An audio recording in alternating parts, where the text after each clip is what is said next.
tropical forests while immersed in this winter wonderland here in the Situation Room in Davos. We know that ecology is among the top priorities of the forum this year. So actually today's session is the part one of a three-part series that I encourage all of you to explore. So session 2 scheduled for tomorrow will focus on the Arctic, and session 3 on Thursday will focus on the ocean. We know that 2019 was the second hottest year on record with extreme weather conditions and the catastrophic fires in Australia, in the Amazon, and also in California, I think made us realize the human cost of climate change. And today we really want to bring some context and strategic intelligence into this subject matter while looking for feasible action plans. I'm your moderator. Oh, so it's not working? Okay, great. So I won't redo that. So I'm your moderator with China Media Group. I'm Li Sixuan, and also with the forum's YGL community. So China itself is actually one of the largest importers of soft commodities. So as such, it has some relevance in this subject matter from the consumer standpoint of view. And as for our panel speakers today, I'm very excited to introduce you to Mr. Carlos Noble, who's the Director of Research at the Brazilian Academy of Sciences. He is probably the world's best-known Amazonian scientist, and it's his first time here in Davos. Welcome. And we have, so from my left, we have Cardinal Peter Turkson, the prefect of the Vatican Dicastery for Promoting Integral Human Development. Welcome. And Mr. Mark Engel, Chief Supply Chain Officer from Unilever, who represents the business end of the solution.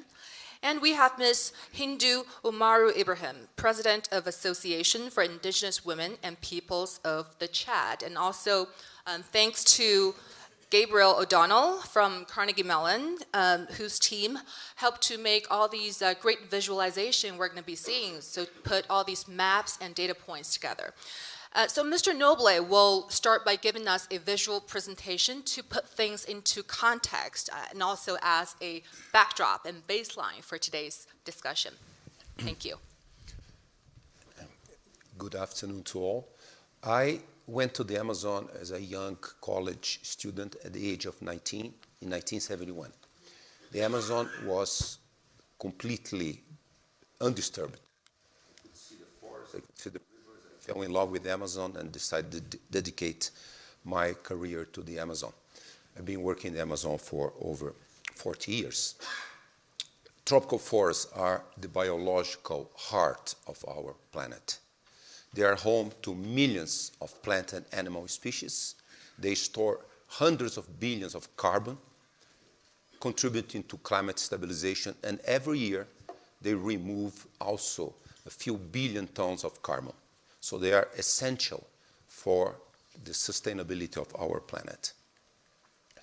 In particular, tropical forests exist where there is plenty of rainfall, rains all year round, very short dry season, Amazon, Equatorial Africa, Southeast Asia, and Madagascar, Atlantic rainforest, and Central America.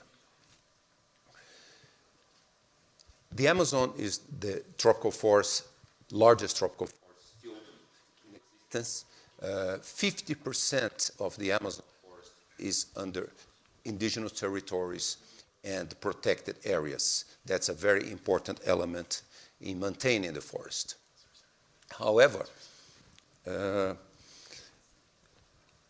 since 1970s, the development model of all tropical countries, or most tropical countries, was really to bring commodity production. In the Amazon, beef and soy, and you can see there the deforestation advancing. The green areas are the protected areas, and you can see in those areas the forest is still standing. The Amazon as a whole, you can see, still very protected. 17% of the forest has been cleared. You can see the deforestation from the southeast and also from the west. The Amazon is producing mostly those two commodities, beef and soy. You can see these are the lines showing the trade from the Amazon going beef exports, mostly to Asia and to Europe, and also soy, which is mostly animal feed. And those are really the two basic products, drivers of deforestation in the Amazon. Now, if we go across and we go to the Southeast Asia, then we see deforestation in Southeast Asia is more than 50% of the forests have been cleared. In particular, we can see this example from 1980s, Borneo. You can see there the forest shrinking very rapidly, and that deforestation, the main driver of deforestation in Southeast Asia, particularly Indonesia, is palm oil. So this is the export mostly to Europe and also to Asia of palm oil, particularly for biofuels and a number of everyday use products. And you see in Indonesia the very large scale palm oil plantations. That is the main driver of deforestation, a driver that's still present and threatens the remaining forest.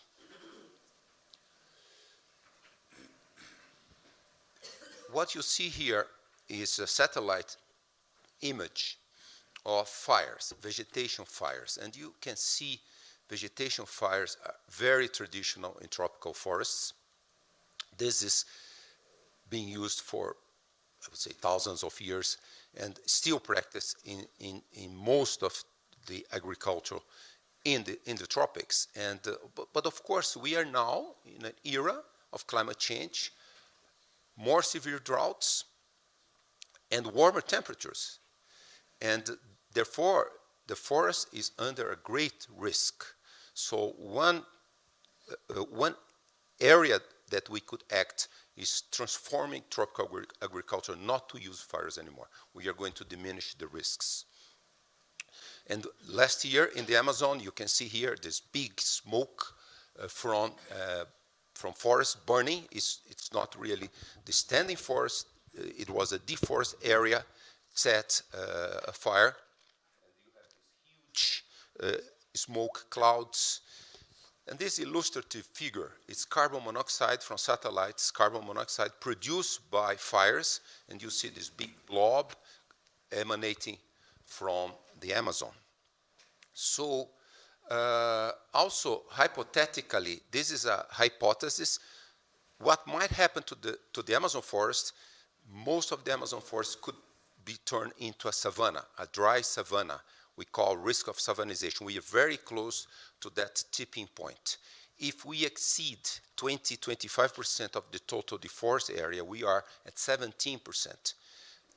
Very likely, most of the Amazon, 50, 60, up to 70% will become a dry savanna, even if we stop deforestation. And we are very close to that tipping point. We have to really be very careful. So the question one may ask is that, is there any other possibility? I mean, do we have always to keep the tropical forest as producing only commodities? You replace thousands of species by grass and cattle or by palm oil, by palm.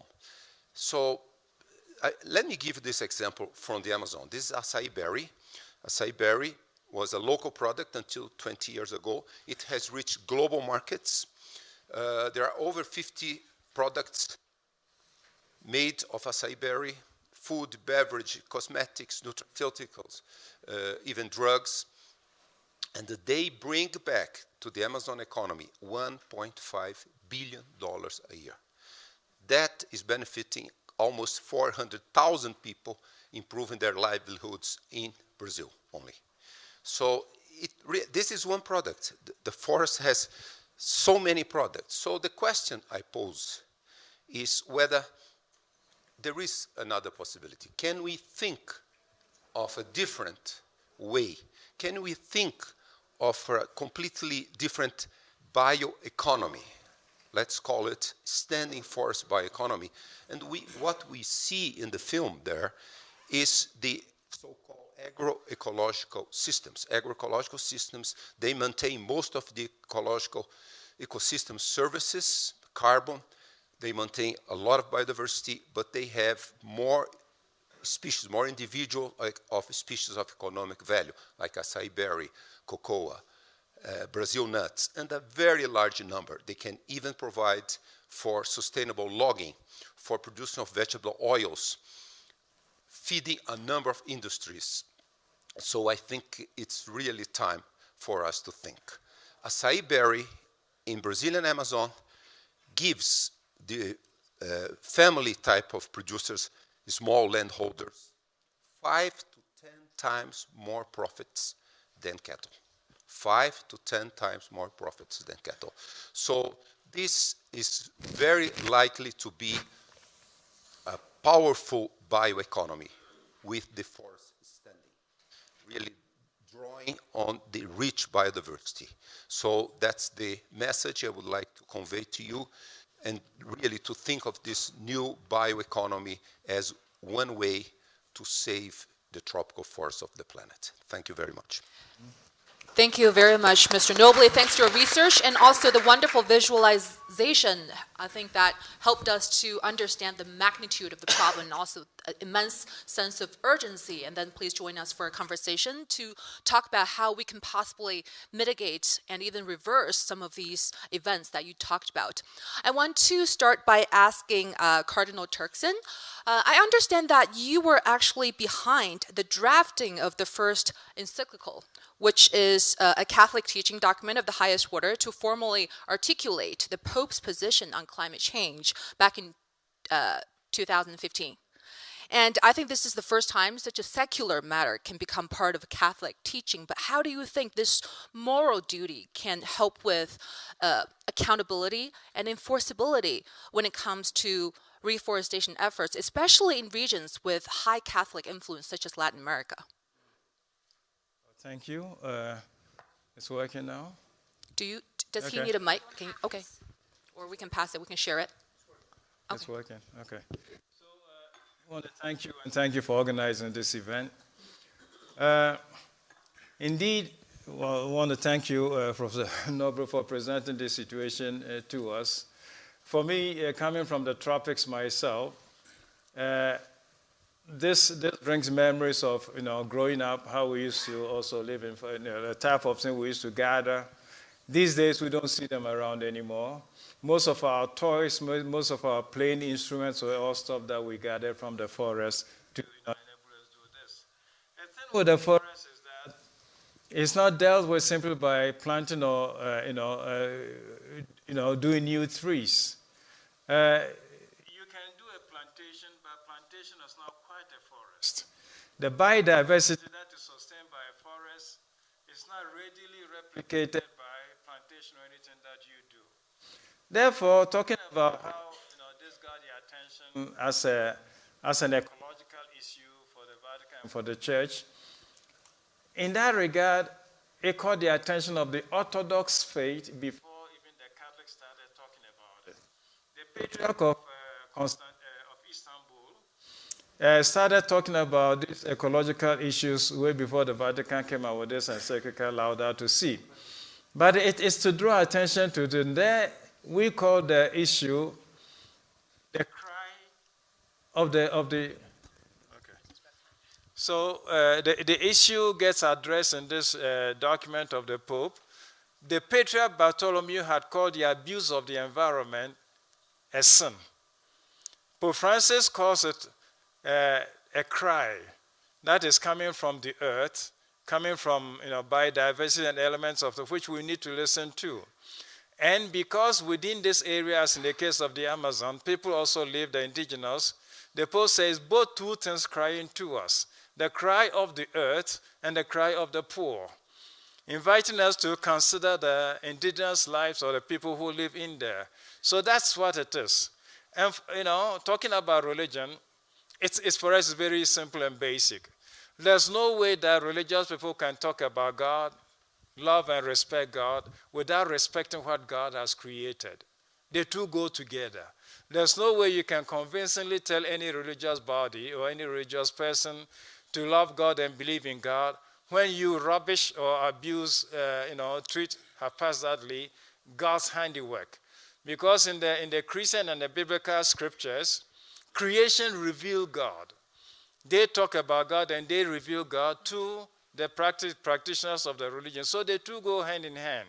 So the interest of the Vatican or the Pope in, and paying attention to issue of the environment, so the forest and all of that, is just that. It's just that it has to do with the well-being of our common home and has to do with also the well-being of those who live in there, and essentially because it's an expression also of our faith in the God creator. Thank you very much. And also you made a very valid point talking about the relationship between indigenous people and also faithful groups with forests. We'll come back to that later. And the next question is to Mr. Mark Engel, who's the Chief Supply Chain Officer from Unilever, so the business side of the equation. I got this data from your company website. Around 2.5 billion people a day use at least one Unilever product, so made from raw materials sourced from around the world. And I wonder what portion of that is sourced sustainably right now. Well, it's very hard to say. We sell 150 billion units a year. But some contain, let's say, ingredients that are linked to deforestation. Some not. But I think 7 years ago you set a goal of meeting 100% by 2020. Yeah, on agricultural materials. Okay. And so where are we? On palm oil, we haven't announced yet for 2019, but we're very close to 100%. That's good to know. I think it's 97, if I'm not speaking out of turn. On soy, it is over 80%, and we hope to be there as well. But this is also where my frustration is, if I may be for 1 minute, because our company, and I've been personally involved for more than 10 years in this journey now, have been doing a lot to stop deforestation. Many people say Unilever has been the company that has done most. But 10 years later, you just have to, when you see the picture that Carlos is showing, you just have to say, yeah, maybe you won a few battles, but we are losing the war against deforestation. And if I look at our company, I think we probably spent €500 million to €1 billion to drive this. And so it's really frustrating to see. So I'm frustrated. I'm scared. Why am I scared? Because we're all talking about demand management. But if and when people go out of petroleum, because they want natural chemicals in their products, because they want to go out of plastic, because they want to go out of petroleum fuel, guess where people are going? We get more pressure on the land use. And so I think we need to redefine our journey. We've basically said 3 things that we need to do, because the solutions is very much like Carlos is saying. But I think what business needs to do is, the use of technology needs to be advanced. We get satellite pictures now every 7 days. It's almost real time. We need to move from observing the problem that it happened into what are the interventions that we can make live. The second one is the inclusion of smallholders. There are 500 million smallholders around the world. They are the stewards of the land, and we will never stop deforestation if we don't find a way to include 500 million smallholders sustainably. And the last one is we need to work better together between governments and NGOs, and not only in policy and regulation, but also in enforcement, I think. Yeah, speaking of that, this collective effort, I think 9 years ago here in Davos, Unilever, together with 16 other big names, I think you announced a global partnership on sustainable sourcing. So can you give us an update? Yeah, look, I mean, at the end of the day, we need to make this the decade of delivery, the DOD, the 2020 to 2030. It needs to be the decade of delivery. We know that we cannot do that alone. So these global partnerships are incredibly important. These kind of problems we've seen, it's nice that we have 100% sustainably sourced palm oil, but if it doesn't change the deforestation, obviously, it doesn't change the outcome for the planet. So the reason why we're driving more of these coalitions, the only thing is we have been doing a lot of coalitions and it hasn't led to the result that we wanted, which is why we said we want different kind of action in the coming 10 years. And that's what we're trying to achieve here in Davos. Just one quick question, because just now before the session starts, I was talking to Justin Adams, who's the director of TFA, and he actually made a point that in the past, there were individual actions made, and for this coming decade, we really need this collective action. But how exactly do we make it happen? What are the barriers? Just very briefly. Well, I think we need to be focused more in driving the systemic change rather than sorting out our own house. So, I think that many of us have been looking at, well, how can we sort out our own house? And I think to Justin's point, and that's what we hopefully will be discussing on Thursday, I think, if I'm not mistaken, is to how do we basically drive this, a common coalition that really starts to change, let's say, deforestation. And Ali, Justin is a good friend and partner, and I'm sure he will lead a very good session on Thursday. Great, thank you. And Hindu, you just came out from another session about the climate change. It's definitely the hottest topic this year. And I think your native Chad is, in fact, already experiencing some of these consequences that Mr. Noble just talked about in terms of climate and also rainfall patterns. Can you just share with us about what it's like to the people in Chad and also your perspective? Thank you. To share that with you, I'm coming to Carlos' presentation earlier, just when he showed us how the forests are burning in every and each places, and how the deforestation without burning also it's causing all the forest lose. So for indigenous peoples and for the person coming from Chad like me, when we see the deforestation, the forest burning is not only about the economy, it's not only about the commodities, it's about the life of peoples. It's about those who are living and depending of these forests. It's not just we are taking the commodities and going and selling it out, but these commodities, it's us. So we take our food from these forests. We take our medicine from these forests. We live in this forest. It is our home. That's why when we say our home is burning, you say it's not like an anecdote or way of talking. It's our life, real home that is burning. So in Chad, when you take the example of the climate change impact, you see all the natural resources that disappearing. You have water. You have the soil. And you have all the trees. And then the worst that people are not talking about is not only the trees and then the lift of the trees, but all the ecosystem that going with it, the birds who are on these trees, the insects who are on those trees, and all the wind that they are changing, the weather that they are giving to people to live. So the value out of the forest, this is the most important we need to think about it. If we lose a forest, we are not just losing one thing that making the economy. We are losing all our ecosystem. And then that sent me to tell you the impact on our biodiversity loss. We have more than 60% of the species that we are losing. So for indigenous peoples and then people like me in Chad, I'm seeing with my lifetime 30 years ago, the kind of insect that disappear, the kind of birds that disappears and disappear forever. Why is disappearing? Because those forests are cut it down. Because they cannot get the ecosystem where they live on it. So imagine for the business, you always protect your partners. Because if you have your commodity, he have to buy from you. That's how it's happened. That's why you are calling it partners. And then for indigenous peoples, the forest is our partners.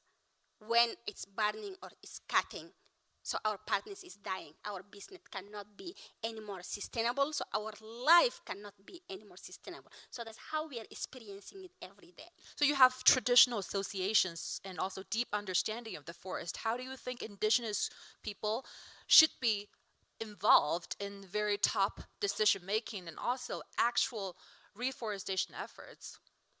So business need to change.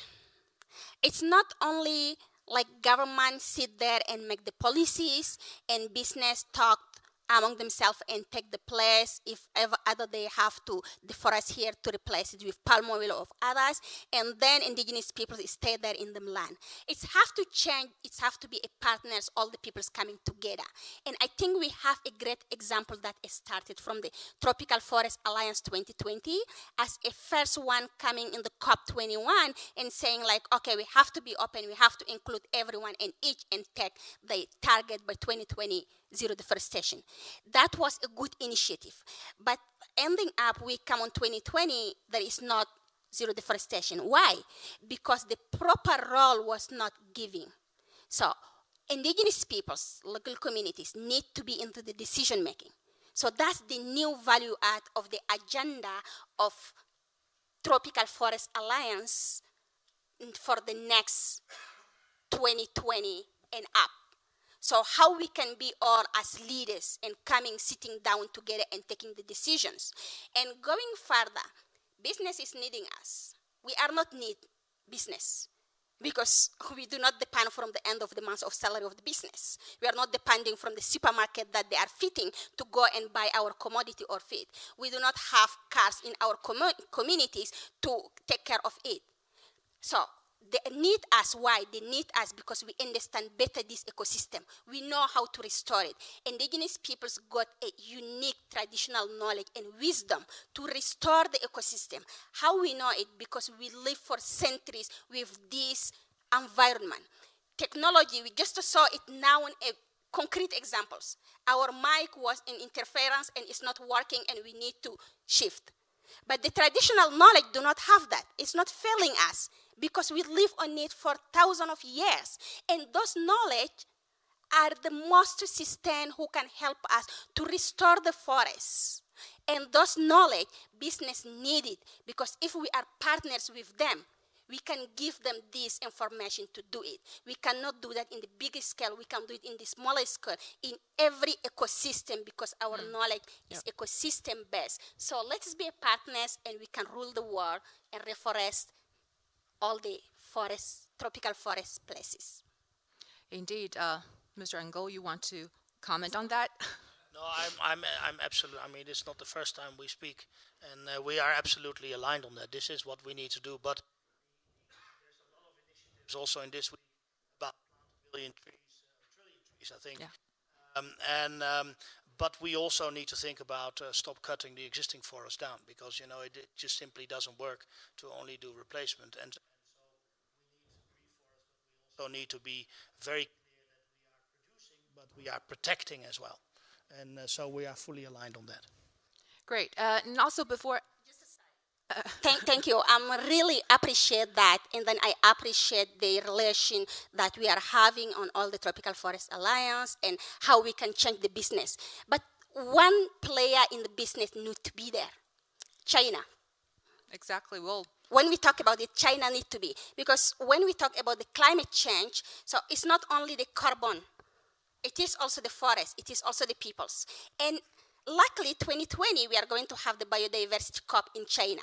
But yet, as indigenous people, we do not know the clear position of China, or how much forest they are going to protect, to restore, not only in China because they are really champion in China doing it, but outside China where they're investing. I'm coming from Africa.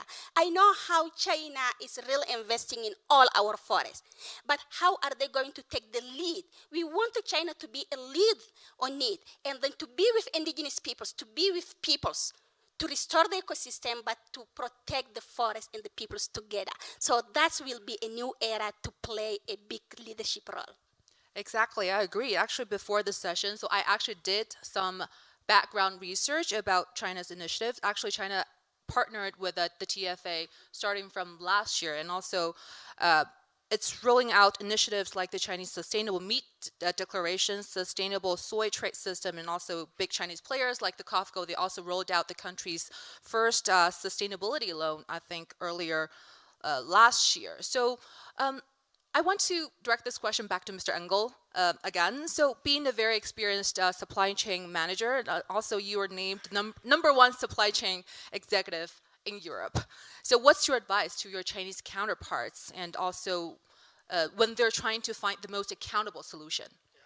Look, I am, the reason why I'm very excited about China is from our market research, we know that the Chinese consumer deeply, deeply cares about climate change. The young consumers, they want brands with purpose. They want brands that are good for the planet, both on the social and the climatary side. And so the consumer need is definitely there. We also know that we have a government in China that when they intervene, and they have intervened many times in climate action around pollution or whatever, that it's a very, very effective intervention. And so China, for me, has all the ingredients, both as a consumer of commodities, because it's a big consumer of commodities, but also of an owner of a big land bank. I can see that coming together. And I think for let's say, my colleagues in China, just realize that your consumers want it. Because at the end of the day, most of our businesses are in it for consumers. And when consumers want it, consumers need to demand it. Change will happen. We see that everywhere around the world. You know, brands, younger people, Generation Y, Generation Z, are not buying brands anymore if you can't assure them that these brands are not doing some form of good for the planet or for the people. And so I believe that this tipping point will come. Great, but I think it's a very complex issue. There are so many other different aspects, like the traceability, or when it comes to decision making, maybe sometimes food safety or other issues comes before sustainability. But I think it's a positive sign that we see the Chinese government is making all these pushes. But then before we talk more about that, I want to come back to Mr. Noble, because just now you said something quite interesting.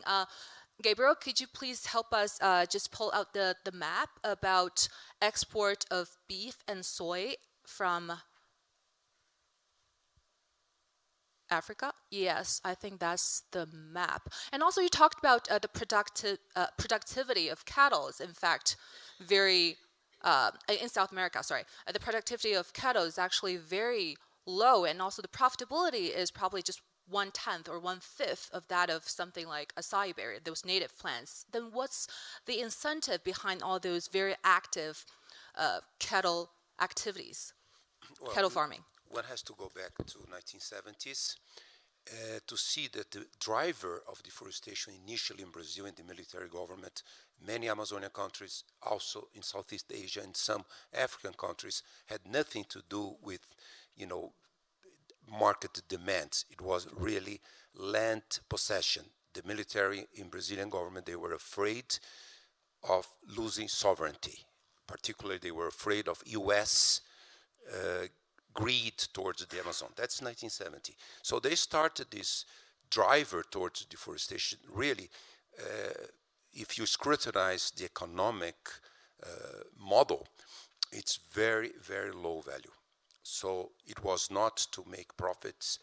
In fact, all over the tropics, the tropical population continues to be very poor and vulnerable, all over, 50 years later. So this is really a model that we have to stop immediately. To drive deforestation to zero, certainly for climate, for biodiversity, to restore forests, for sure, but also because it makes sense economically. And that's why we are proposing in Brazil and in the Amazon what we call Amazonia 4.0, which is really to bring industry 4.0 technology accessible, inexpensive as they are today, to empower people. It's not a technocratic model. It's not extractivist model. It's to empower people. And one very good example, last month, the Yanomami indigenous group in the northern Amazon border between Brazil and Guyana, Venezuela, they show the production of chocolate. They are producing chocolate made of a variety of cocoa plant. There are thousands of different varieties in the Amazon. They are making in their village. They are making, and I hope it will reach markets. So it shows that modern technologies can eventually empower communities, local communities, really to merge traditional knowledge with modern technologies and construct a very vibrant new economy. Before we come back to technology, you mentioned about this inherent tension between reforestation efforts and, for example, access to resources, land rights, or also the livelihood of people. And then today we actually have the Deputy Minister, Carlos da Costa, from the Ministry of Economy of Brazil, sitting in the audience. So could you please quickly respond to Sure. Mr. Noble's point? Well, thank you for the space here that you're opening to us, and I'm representing the Brazilian government here. Most has been said about Brazil and I think we have failed in communicating what we are doing. And this is why I'm here to talk. I could spend here time discussing data and forecasts. What has been shown here about savanna and so on, this is certainly not the mainstream in the scientific community. I could spend time here talking about burning forests. So most of what we know is that it has not been above cyclical fluctuations. It has not gone up. Most of the pictures almost all of the pictures that have been shown in the media are from 2013. They're not recent. But instead of that, I came here to say that we face it really seriously, the challenges to maintain the tropical forest. Not only because of climate change, and here I really agree with Cardinal Turkson. It's God's work. We need to protect it. And we need also to protect the people, as Hindu said, who live there and want to have their ways of living protected. And how to do that? Well, Brazil has succeeded in protecting 83% of our tropical forests. 83%. No other country has been able to do that. Actually, there has been deforestation, but in the last 2 decades, we have been much above the targets from several international agreements. And we have been able to do that with some measures. One of them, by reducing poverty in that region. We believe that the number one enemy of the environment is poverty. And we have actual empirical data about that. Every time there is an increase in poverty, there is an increase in deforestation. Today, 95% of deforestation in Brazil is illegal, is a crime. And it has been organized by organized crime. It has nothing to do with agricultural production. It has nothing to do with cattle production. And we have empirical data about that. In fact, Brazil has one of the most stringent laws against deforestation. So we need to tackle crime. So one of the things, in spite of our having a very tight budget today, we have increased the number of people who are fighting illegal, which is 100%, almost 100%, deforestation in the Amazon. These are people who are committed to doing that, and we're spending money to that. Number 2, we need to develop the Amazon in a sustainable way. So the Amazon Free Trade Zone area of influence has 96% of original forest. And that proves our stance. But instead of producing cars, motorcycles, and electronic equipment, we want to be the center of sustainable business in the world. So for instance, Love, Beauty and Planet is a brand by Unilever. We would very much like that it more and more to be produced in the Amazon by using sustainable sources of energy, as most of us. When you buy a glass from Brazil, you are contributing to avoiding climate change because most of our energy comes from sustainable origins. Yep. Thank you very much, Deputy Minister. We understand that you have a lot to say on this subject matter, but I just have to cut you off right That's now. fine. But then I'm sure after the session, there's another Amazonian session tomorrow, so I welcome every one of you to join us. But thank you very much for your comment. And Mr. Noble was actually taking notes while you were speaking. So do you have any quick comments on what just our Deputy Minister just said? Well, I mean, in fact, Brazil succeeds in creating this global sustainability business in the Amazon. I mean, that would be great for the planet, for Brazil, for all Amazonian countries. And that many of us from the scientific community, we have been asking for that. Really, also policies to support this new mode of development. And yes, it's most of deforestation is illegal. Biomass burning is man-made and illegal. But still, unfortunately, all of that end up as being grazing land for cattle farms. After the illegality cycle, Congress passes a new law and makes it legal. So we are seeing that cycle. I hope it will stop, but we are seeing that cycle for 30 years in the Amazon. And also, I think Deputy Minister made another point about developing the Amazon. Actually, Gabriel, can you please help pull out another map on the screen? I think it's about the protected areas in the Amazon. Or do you mind just elaborate it briefly? I think these green areas are protected areas, right? The red dots. Or Noble, you want to make a point? Yes, the green areas are both protected areas, indigenous territories, and conservation units. And you can see the dark green, which is forest, is mostly in those areas. And this is really the most protected tropical forest in the world. All of the Amazonian countries, 47% of 6.2 million square kilometers of But we of see the some area. red dots, right? Like, so the red dots are places that are under risk. So Yeah, you can see here, for instance, in central southern Amazon, this is Xingu indigenous territory completely surrounded by deforestation, and the deforestation is encroaching there. You see it's still green, still protected, but not only deforestation, but climate change also presents a challenge to maintaining all those protected and areas. I think there's another map from Indonesia.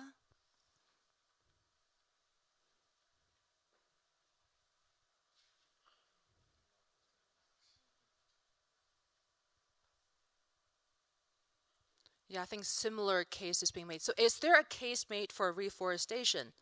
And also, I think Borneo is still intact, but then we want to extend that. So is there a case made to extend the forestation? Well, most of the tropical countries, in their commitments to the Paris Agreement, they made commitments of large-scale reforestation, all tropical countries. But still we have a problem, which is financing that. In Brazil, it's very inexpensive to restore forests, $1,000 per hectare. This is really very little. But still, when you look at the scale of the tropical forest, we can reforest 1 million square kilometers easily in the next 10 years, but that would cost over $100 billion. So still, and I hope Davos will address that issue, how to finance reforestation. And Cardinal, just very briefly, you mentioned this just now. How do we work with indigenous groups and also religious groups while designating those protected areas to really be accommodative to their culture and their livelihood? Okay. So Ibrahim said a lot about indigenous wisdom that needs to be protected and taken on board. With your permission, I'll backtrack one bit and come to this. So the threat to the forest, essentially, you can scan the globe. The threat to the forest invariably is not due to indigenous population and their use of forest material. A lot of people talk about indigenous people using, the resources of the forest for fuel. They deal with only twigs and small things. They're not the ones who fell the big trees. They don't have the means to do it. So the depletion of the forest comes from economic concerns, which are either lumbering, as he said, the minister said, illegally done, or mining. Yeah. Okay, to get to the ore, you deforest, you take the topsoil and then get to the ore. So mining also helps in depleting a lot of forest areas. This is the case in Ghana. Okay, the threat to our forest is from mining. So commercial activity, tree lumbering, timber export and all of that, mining, which requires a lot of depletion of forests. Some governments in the past did therefore make a legislation. If you want to mine any ore, do a shaft mining. So you leave the surface protected and untouched. These days, that is the diminishing. Yeah. And Also, then, I think, sorry, I just have to chime in and just make one last question, also Sure. relevant to whatever you just said. So about technology. So technology plays a vital role. So Mr. Engel, I want you to answer this very briefly. So a lot of this dominant technology are still very scattered and small. How do we bring them to scale? The individual components all exist. I think the biggest challenge is to bring the data together with the imagery and put the data science and the data analysis. And I think it's easy to crack if all the parties are willing to work with each other. And I think that is the big challenge that we have. I've seen it on a micro scale that it can work, and it's all there. We just need to work together to get, let's say, the ownership, the data analysis of what the images are saying. You can literally see trees being felled now every 7 days. So if we want to do something about it, it's all there. So again, collective action needs to be made. Thank you very much, all the panelists, for such insightful conversation on this very complex issue. So given the time constraints, we have to wrap up. But then just very quickly, we have Justin Adams here, who's the director of TFA, which is the multi-stakeholder platform that helps to prevent commodity-driven